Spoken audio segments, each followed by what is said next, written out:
2003 when they win the first two on the road. The outliers, 0-1 Yankees against the A's. That's right.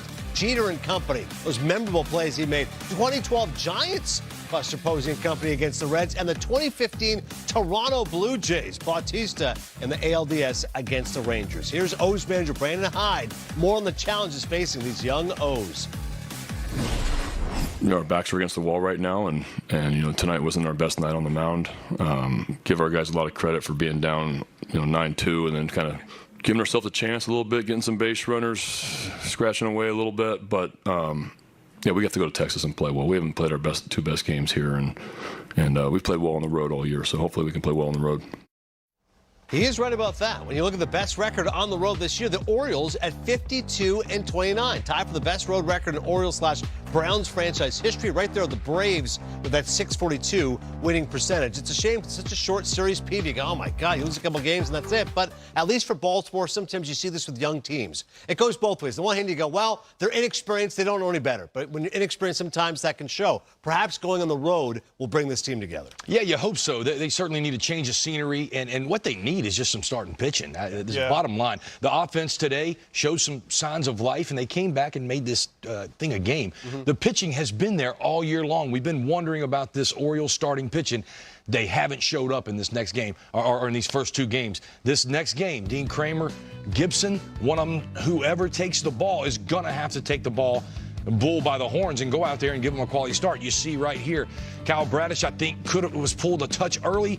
He was pretty good. Grayson Rodriguez today from the get-go just wasn't himself and couldn't dictate the ball game. They need some starting pitching. Jake, I'll tell you this, and maybe you can piggyback on this, but a young team, when they're in an inexperienced kind of phase of where they're at right now in this postseason, the best thing that can happen to them is to go on the road. Right, you get on the plane, you have an off day, you can go and kind of reset where you're at. You can have some chatter on the plane, go into the hotel. See, the problem is when you're in the postseason and you start at home, you're a young team, you've never been, a lot of these guys have never been. There's so many things going on. Moving tickets, is my family here? What am I going to eat for breakfast? If you even go out somewhere, you're getting bombarded, right? There's so much pressure, so many things going on. Now, when you go on the road, it's 40,000 against 26. Right? It's 26-man roster and the staff against 46,000, right? And that's how it feels. It feels like all that matters is the guys in that dugout. Yes, I do agree that they need to pitch better, but I felt like what they did at the end to come back kind of gave them a little bit of a we can do this, right? It was a left hook with a right punch saying, hey, we can get them now, all right? These guys are just, I know they're 2-0, but we can get after them. They've played very well on the road this year. I don't think that's going to change at all. I think they're going to play much better as well. And conversely, the Rangers bullpen, it's been a real weakness all year, Pete. Almost coughed up in game one. Game two looked really good. So if they can shore up their greatest weakness, Texas feels pretty good about that. Well, you're exactly right. Texas has got some big-time issues at the end of that bullpen. They've been figuring it out. But it goes back to, look, what did Texas do at the deadline? They went and acquired Max Scherzer and then Jordan Montgomery, the guy who beat them today. Flaherty just didn't work out. To me, I would like to see the Orioles. We've known they've had this young group of position players, and the pitching staff, I'm not getting on them. They've all done an extremely good job this year. But that front office really needs to address, if you're going to go deep in the playoffs, you've got to have some horses, or at least a horse, to take the ball, and they just seemingly don't have that right now. 100% loss. And Felix Bautista obviously hurts them at the back end as well. So we'll see if the birds of a feather can stick together. Still to come here on MLB Tonight. I think you have to look throughout the order. What a great job they're all doing. And, we have length in this lineup. And you look at the back end of the order today. Young, big day. Tavares scored 3 runs, and they're turning that lineup over, and so we're getting production from everybody, in which obviously we needed today. We gave up 8 runs, so it's stretched out to the point where there's not an easy out. I think throughout the lineup, and that's what you're trying to do, is get guys on base, put pressure on them, and guys did a great job of it with the long at bats. We got their starter out of there, and just a terrific job throughout the order.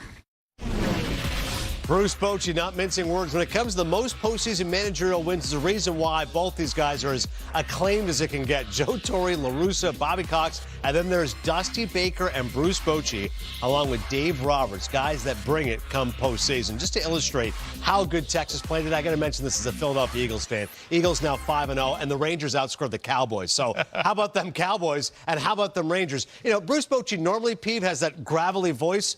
If you close your eyes, you think you're watching Yellowstone. He sounds like a cowboy, like in a Western right now. But this is a guy who's seen it all. He's done it all. I mean, you played for him back in San Diego. I mean, you've known him forever. What is it about Bochy in that clubhouse that makes such a difference? Well, he's a relationship guy. He gets to know his players and what makes them tick. He's obviously a baseball guy. Nobody knows is more than Bruce Bochy and can manage a game. He's been in the seat for so long. Nothing in game with his team and moves is going to surprise him. He steps ahead. But you see the communication. You see me and him sitting in the dugout talking. There he is, taking the ball from me. I probably had some choice words. He didn't look thrilled about that. Come on, Boach, you can't take me out of there right there. But look, what he does is communicate with his players. He refocuses them. When you saw early in the season, they were struggling mightily.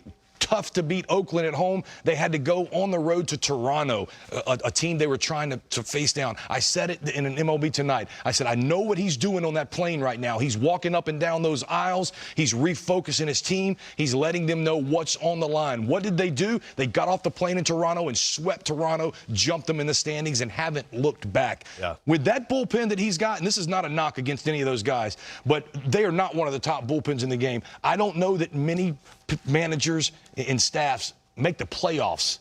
Even as good as that team is, good starters, good lineup, that bullpen, he has managed it brilliantly and got them in an unbelievable position to go to the American League Championship Series. You're right about that sweep against the Blue Jays. 4-game sweep, 35-9. They just boat raced him. It was unbelievable. Again, Pete played from 02 to 06 with the Padres, 2014, 2016 with the Giants. Now, Yonder, you played for Dusty, 2010, 2011 with the Cincinnati Reds. Again, veteran manager. What is it about Dusty? You know, and I'll speak on both of them a little bit as well, but he just makes the 25th and the 26th man on that roster feel like the first guy in that roster, right? He understands how to talk to a Latin player just as much as how to talk to an American white player, right? So this is a guy that has been around for a long time, and when you look at him and what he's done, 26 season as a manager, over 4,000 games played. And I remember I was a rookie, and that's my first time being in Miami, and I hit a home run. And I remember that day, Joey Votto was on pace to be the MVP.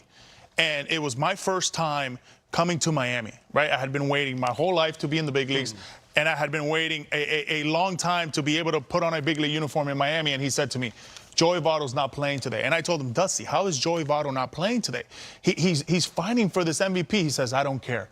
You've waited your whole life to have your parents, your family, see you in a big league uniform in Miami.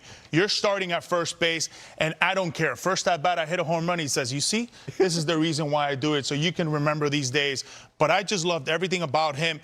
One of a small story, quick story on him. He would bring me and our oldest Chapman. We were rookies, right? So we didn't know a lot of places to go eat. We had no idea. I was trying to help Chapman out with the language barrier and all that stuff. And he says, don't worry, kid. I'll bring you Cuban food every day for you and our oldest Chapman so you guys can enjoy and feel home. All you got to do is worry about the game, go get some knocks, have Chapman throw 105 miles an hour.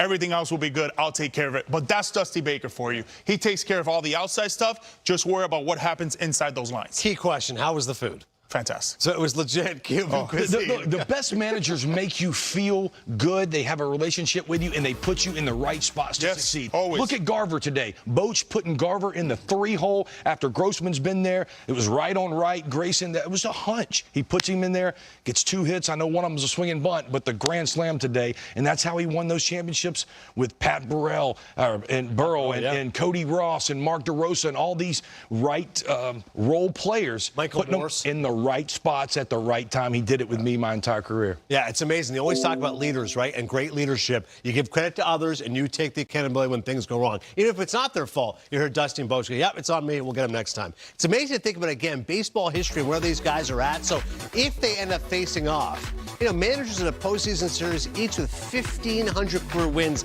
at the time of the matchup. This will only be the second time ever both these guys over 2,000 wins. Look at 09 NLDS, La Russa with the Cardinals, Torre with the Dodgers. Both those guys over 2,000 wins, but Torre and Pinella matched up back in the NLDS. La Russa and Dusty Baker a couple years ago, and La Russa and Bobby Cox. It's amazing to think about. These guys have seen a whole lot of baseball.